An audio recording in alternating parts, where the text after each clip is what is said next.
अस्सलाम वालेकुम ADS students. हमारा लेक्चर नंबर 19 का ये पार्ट 2 है। Lecture 19 part 2। और हम पढ़ रहे हैं मार्केट स्ट्रक्चर, ठीक है, एडीएस।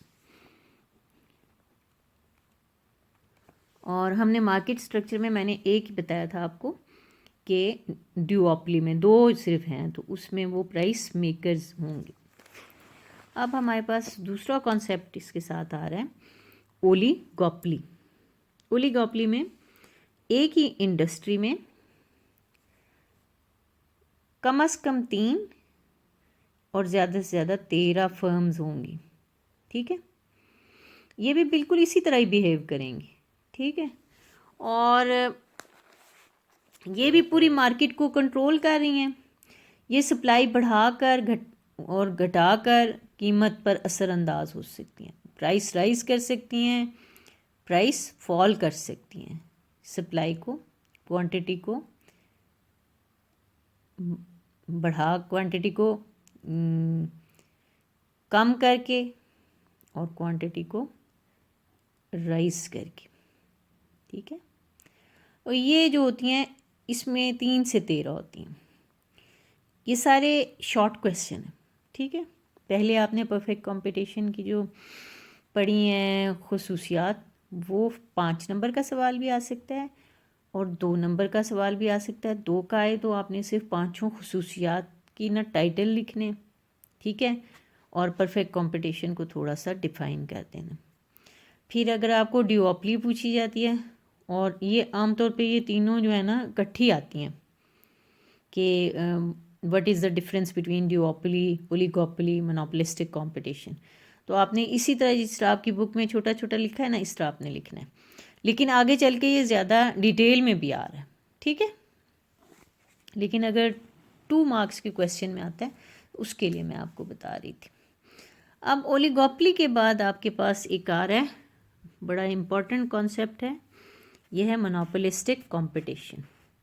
मोनोपोलिस्टिक कंपटीशन आपने उर्दू में शायद इसे पढ़ा होगा, जारादाराना मुकाबला। ये असल में इसकी बड़ी ज़्यादा होती हैं कि इसमें 14 से लेकर 80 तक फर्म्स शामिल हो सकती हैं, ठीक है। और ये एक दूसरे से compete करती हैं अपनी प्रोडक्ट को डिफ्रेंशिएट करके। इसकी एग्जांपल हम लेते हैं, हम बहुत सारी मार्केट्स देखते हैं, ठीक है। अब हम यहाँ पर हम देखते हैं चाय की पत्ती, टी, ठीक है, टी इंडस्ट्री।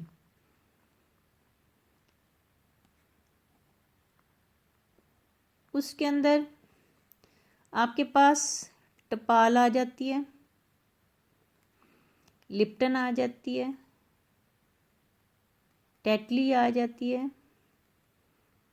इसमें आपके पास वो खुली भी आती है जो आम बाज़ारों में पड़ी होती है, वो पुअर क्लास के लिए होती है। और ये लिप्टन आ जाती है। फिर मेरे ख्याल है इसमें आ जाती है येलो लेबल। अब बेटे ये सब जो हैं ये पत्ती है सारे, ठीक है। लेकिन इन सब के नाम या ब्रांड्स, इसे ब्रांडिंग कहेंगे, वो ब्रांड्स बना के ना अपने अपने कस्टमर पैदा कर लेते हैं। अब टपाल जो चाय पीने का आदी हो गया, वो टपाल ही को ख़रीदेगा, इसी फर्म के, इसके अपने क्लाइंट्स हैं, अपने कस्टमर हैं, ठीक है। अब फ़र्ज़ कीजिए कि इसके कई हज़ारों कस्टमर हैं और ये अच्छी सी एक इश्तिहारी मुहिम चलाती है, ठीक है, और उसको एडवर्टाइज़ करती है हर जगह पे, फेसबुक पे, चैनल्स पे, अखबारों में, हर कोई जगह नहीं छोड़ती जहाँ पर ना करे। तो इसकी सेल ये बढ़ा सकती है, ठीक है, इसकी डिमांड बढ़ सकती है, ठीक है। तो ये फर्म्स जो है ना सारी, ये टी इंडस्ट्री की मैंने आपको एग्जांपल दी ना। आप ब्यूटी सोप की देख लेना, लक्स होता है और कैप्री होता है, बेशुमार आप किसी बड़े स्टोर पे जाएं इतने ज़्यादा पड़े होते हैं। इसी तरह आप टूथपेस्ट की इंडस्ट्री को देखें, उसके अंदर कितनी ज़्यादा ब्रांड्स हैं। तो उन्होंने ना डिफ्रेंशिएट किया होता है प्रोडक्ट को, आपस में थोड़े थोड़े उनको ना उनमें फ़र्क डाला होता है। कोई आपसे कहेगा कि इस टूथपेस्ट में लौंग है, कोई आपको कहेगा कि इसमें फ्लोराइड है, कोई आपको कहेगा ये सेंसिटिव है। तो वो उन्होंने अपना अपना एक कस्टमर्स का दायरा बनाया होता है और वो फिर उसको इश्तिहारबाजी करके उस दायरे को बड़ा भी करते रहते हैं। ठीक है, इश्तिहारबाजी करके और अपनी चीज़ क्वालिटी को इम्प्रूव करके भी। ठीक है ना। तो इस किस्म की जो मार्केट का स्ट्रक्चर है, इसे हम कहते हैं मोनोपोलिस्टिक कंपटीशन। और ज़्यादातर आप किसी भी मार्केट को देखें तो जो परफेक्ट कंपटीशन है वो आपको कहीं कम नज़र आए, बिल्कुल ही नहीं नज़र आएगा। फिर आपको ड्यूओपली, ये भी मैं आपको आगे चल के बताऊंगी कि ये कहाँ पर हो सकती है। और फिर ओलिगोपोली, जिसमें कि 3 से 13 फर्म्स हो सकती हैं, ये बहुत ज़्यादा कॉमन है ओलिगोपोली जो है। ठीक है। और फिर आपके पास आ जाता है मोनोपोलिस्टिक कंपटीशन। ब्रांड्स बनाए होते हैं। आप किसी भी कपड़ों की देख लें ना, इंडस्ट्री को देख लें, बेशुमार वर्दा हो गया, लाइमलाइट हो गया, खादी हो गया, अलकरम हो गया, आइडियाज़ हो गए, वो सारी ब्रांडिंग है। तो वो अपनी इश्तिहारबाजी और अपनी प्रोडक्ट में नित नई जिद्दत या इनोवेट करके, कभी किस तरह के कपड़े, किस तरह की कढ़ाइयाँ, वो अपने अपने कस्टमर को अट्रैक्ट करते हैं और अपनी चीज़ें बेचते हैं, अपनी डिमांड क्रिएट करते हैं। फिर अपनी प्राइसेस जितनी उनकी ज़्यादा डिमांड इन इलास्टिक होगी, अगर खाड़ी के जो ख़रीदने वाले हैं वो हर सूरत खाड़ी के ही कपड़े ले रहे हैं, तो खाड़ी जो है अपनी प्राइसेस बढ़ा लेगा, क्योंकि उसके जो उसको पसंद करने वाले हैं वो हर प्राइस देने पे राज़ी हैं, तो वो उसकी प्राइसेस बढ़ाएगा। ये हमने थोड़ा सा ब्रांडिंग को पढ़ा था जब हमने उधर पढ़ा था कि स्नॉब इफ़ेक्ट होता है। ठीक है ना। ठीक है, वेबलिन इफ़ेक्ट में मैंने थोड़ा बहुत आपको बताया था। तो अब आपको होपफुली ये समझ आया होगा कि मोनोपोलिस्टिक कंपटीशन में प्रोडक्ट एक ही है, यानी सब पत्ती बना रहे, उन्होंने नाम अलग-अलग रखे हुए। ठीक है, और वो उसको एडवर्टाइज़ और तरह से करते हैं, प्राइसेस में भी थोड़ी बहुत कमी होगी। लेकिन इसमें ये सबसे बड़ा फ़ायदा होता है कि फ़र्ज़ कीजिए कि आप लक्स लेने जाते हैं तो वो आपको मिलता है 90 रुपीज़ का। ठीक है, और साथ ही आपको दूसरा जो है वो, जिसको हम कहते हैं इम्पीरियल लादर, ठीक है, ये भी होता है। ये जो होता है 120 तक मिल जाएगा। बहुत ज़्यादा ये लोग आपस में फ़र्क नहीं कर सकते, क्योंकि इन लोगों की फिर अगर ये ज़्यादा ही महंगा कर देगा तो फिर जो इम्पीरियल लादर का है कस्टमर, वो लक्स की तरफ चला जाएगा, वो कहेगा कि जी ये तो बहुत महंगा हो गया। डव जो है वो इस वक्त सबसे महंगा होता जा रहा है दिन ब दिन, तो उसका कस्टमर जो है वो इम्पीरियल की तरफ या फिर लक्स की तरफ। और बेशुमार ब्रांड्स हैं इसमें और हर चीज़ में। होपफुली आपको ये समझ आ गया होगा मोनोपोलिस्टिक कंपटीशन। अब हम इसको, फिर हमारे पास आता है टॉपिक मोनोपोली। ठीक है, मोनोपोली को हम देखने के लिए, ये एक बड़ी एक्सट्रीम पोजीशन होती है। मोनोपोली में एक इंडस्ट्री है, ठीक है, और वहाँ पर एक ही फर्म है, वो ही सारी सप्लाई दे रही है, वो प्राइस मेकर है। ठीक है, वो सिंगल सप्लायर है।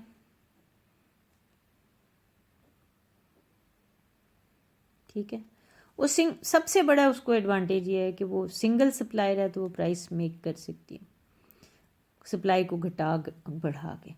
अब आप सोचते होंगे कि हर जो भी आपके जहन में आती होगी चीज़, आप सोचते होंगे कि उसकी तो काफ़ी ज़्यादा ब्रांड्स हैं। ठीक है, तो ये ऐसी कौन सी चीज़ है जिसका एक ही सप्लायर होगा। ठीक है, इसमें जैसे पाकिस्तान में हमारे पास बिजली का सप्लायर कौन है, बावड़ा, वो सिंगल सप्लायर है ना। तो आप देखते हैं वो किस तरह कीमतें बढ़ाता है। और कभी टैक्स लगा दिया, कभी हर तीसरे महीने कीमतें बढ़ती रहती हैं। और वो क्योंकि वो सिंगल सप्लायर है, आप खुद कहीं और से नहीं ख़रीद सकते, सारी आबादी उसी से ख़रीदेगी। अब गवर्नमेंट कोशिश कर रही है कि विंड एनर्जी, ठीक है, सोलर एनर्जी और बायो एनर्जी वो होती है ना, गोबर से बनाते हैं गैस वगैरह, इन सब चीज़ों पर शिफ्ट किया जाए। और पानी, वाटर, गवर्नमेंट डैम्स बना रही है बड़े बड़े अब दोबारा से, ताकि पानी से बिजली पैदा की जाए। तो लेकिन फिर भी ये सारे जो भी बनाएंगे ना, ये वापडा को ही ये वापडा के पास ये सारी एनर्जी जो बनती है वापडा के पास चली जाती है, आगे से वापडा फिर सबको बेचता है। तो सप्लाई तो वही दे रहा है, वो प्राइस मेकर होता है, इसीलिए वो प्राइस घटाता तो है ही नहीं, बढ़ाता ही रहता है। फिर दूसरी हमारे पास एग्जांपल हो जाती है पीटीसीएल की। वो आपको इंटरनेट के कनेक्शंस देते हैं। आप देखते हैं इंटरनेट की बड़ी पुअर क्वालिटी भी होती है, लेकिन आपने तो जाहिर बात है, और तो कोई कंपनियां हैं ही नहीं जो कि आपको इंटरनेट की सहूलियात दे रही हूँ। मोबाइल डाटा पे आप जाते हैं तो मोबाइल डाटा जो होता है वो बाज़ जगहों पे काम कर रहा होता है, बाज़ जगहों पे नहीं कर रहा होता। 4G वो क्लेम करते हैं, लेकिन 3G आ रहा होता है, 2G आ रहा होता है। तो यहाँ पर आकर आपके ये मोनोपोली पोजीशन है। बाज़ फर्म्स जो होती हैं वो खुद ही इंडस्ट्री होती हैं, ठीक है। तो वो बिल्कुल ही ये बिल्कुल इसका उलट होता है परफेक्ट का, ठीक है। परफेक्ट में एंट्री भी हो सकती है, एग्ज़िट भी हो सकती है। इधर एंट्री और एग्ज़िट भी नहीं होती, यही है सिर्फ, ठीक है, यही मौजूद रहेगा, इसी ने करना है सब। और ये प्राइस मेकर होता है। अब हम इसको देख लेते हैं कि हमने ये मार्केट मॉडल्स देख लिए, मार्केट स्ट्रक्चर्स देख लिए। तो अब हमने ये देखना है कि हर एक में, मोनोपोली में, मोनोपोलिस्टिक कंपटीशन में और परफेक्ट कंपटीशन में इक्विलिब्रियम कैसे होता है। अब हमने देखना है परफेक्ट कंपटीशन, सबसे पहले हम देखेंगे, ठीक है। Perfect competition, short run supply curve of the firm and industry under perfect competition, long run equilibrium of the firm under perfect competition, long run supply curve of an industry under perfect competition। ये आगे आपके पास topics आ रहे हैं, ठीक है। सबसे पहले हमने परफेक्ट कंपटीशन को करना है, फिर हम इम्परफेक्ट कंपटीशन पे जाएंगे, ठीक है। मार्केट की जो स्ट्रक्चर्स हैं, आप लोगों का कोर्स माइक्रो इकोनॉमिक्स का काफ़ी अच्छा कवर हो रहा है। और अगर आपको कोई भी प्रॉब्लम हो आप लोग मुझसे पूछ सकते हैं। और आपके चैप्टर तो उतने ही आने हैं जो मैंने आपको बता दिए हैं। शॉर्ट क्वेश्चंस मैंने आपको भेज दिए हैं, लॉन्ग क्वेश्चन हम असाइनमेंट में बनाते जा रहे हैं। तो आप लोग होपफुली बना रहे होंगे, तो आप लोगों का पेपर अच्छा तैयार हो जाएगा। अब परफेक्ट कंपटीशन में देखिए ये कितना फ्रीक्वेंट आया हुआ है, ठीक है। Short run equilibrium of the firm under perfect competition, ये क्वेश्चन जो है ये बहुत ज़्यादा आने वाला है। अब ये तो सारी चीज़ें जो है ना ये इसकी इंट्रोडक्शन में है, लेकिन ये मैं अभी बताती हूँ आपको। लेकिन जो असल क्वेश्चन आता है ना वो आता है ये वाला, फर्म्स इक्विलिब्रियम, ठीक है, ये आता है। लेकिन इसको समझने से पहले आपको ये जो इंट्रोडक्शन है ना मुख्तलिफ कर्व्स का, ठीक है, वो आपने समझना है। ये वैसे आपने एफएससी में किया भी होगा।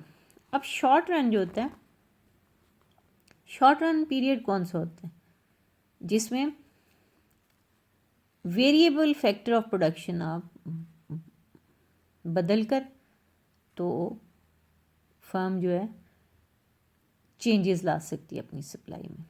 जैसे लेबर ज़्यादा लगा ली और सप्लाई बढ़ा ली, इस पीरियड में ये पॉसिबल नहीं हो सकता कि आप नई मशीनें या प्लांट्स लगाएं या नई बिल्डिंग बना लें। शॉर्ट रन कौन सा पीरियड होता है जिसमें आप वेरिएबल फैक्टर्स यानी कि लेबर को ही बदल कर तो सप्लाई में चेंजेस ला सकते हैं। ये इतना टाइम पीरियड होता है, लेकिन आपके पास इतना टाइम नहीं होता कि आप नया प्लांट लगा लें या नई बिल्डिंग बना लें। शॉर्ट रन में नई फर्म्स भी एंटर नहीं होंगी।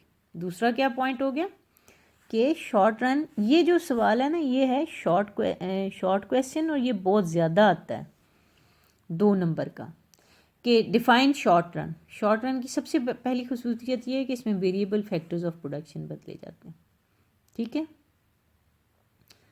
नया प्लांट या कंस्ट्रक्ट नहीं की जा सकती भाई। दूसरी इसकी खसूसियत ये है कि नई फर्म्स इसमें एंटर नहीं हो सकती, क्योंकि ज़ाहिर बात है एंटर होने के लिए भी तो उन्होंने पहले बिल्डिंग बनानी है, मशीनरी लगानी है, तो वो फिर लॉन्ग रन में ही चली जाएंगी।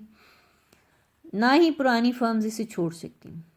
ठीक है, if in the month of August, because of the more hot demand for towels increases, such can be met through overtiming or through employing more labor। जो लेबर है उसको आप कहें कि ओवर टाइम कर लो या नई लेबर आप लगा लें। Thank you.